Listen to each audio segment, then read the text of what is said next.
most important things that you're going to need to do with your system is pump out the septic tank. The building code actually requires that every septic tank be pumped out. Does anybody know how often I should pump out my septic tank? It says 3 to 5 years. It says 3 to 5 years, that's right. And 3 to 5 years is a rule of thumb that we use. What the building code actually says is that you should pump out the tank when the solids occupy more than a third of the working capacity of the tank.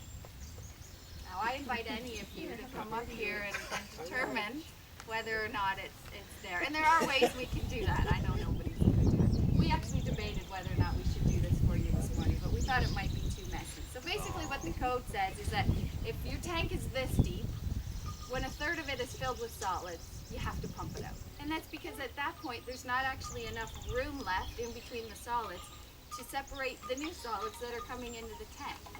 It's filling up over time, and as it fills up, there's less and less room for the tank to separate out the solids. And that's why you have to pump it out. If you don't, it's like every year you're taking out what you have and putting in a smaller tank until at the end you're left with basically a pipe in the ground.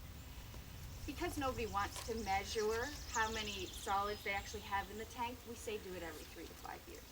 And that totally depends on use. So if you have a really large tank, you have a large house, say, but there's only 2 of you living in the home, you can probably go closer to 5 years, or maybe even 6 or 7 years. Whereas if you're maxing out the use of your home, and thereby probably your on-site system, you probably have to pump it out more frequently because you're producing more solids, and solids are accumulating faster. So we go with the 3 to 5 year rule. But it is a regulation, and so it is the law that you actually do pump out your septic tank when it is required. That's the biggest thing you can do to make sure that your septic tank or your on-site system keeps working for the 20 years. Because as I said, sorry, go ahead. Is that regulation also everywhere else, like in Peterborough? Yes, Yeah. it's regulated through the Ontario Building Code, which is applies to the entire province. Yes. The problem is that we don't enforce it very well.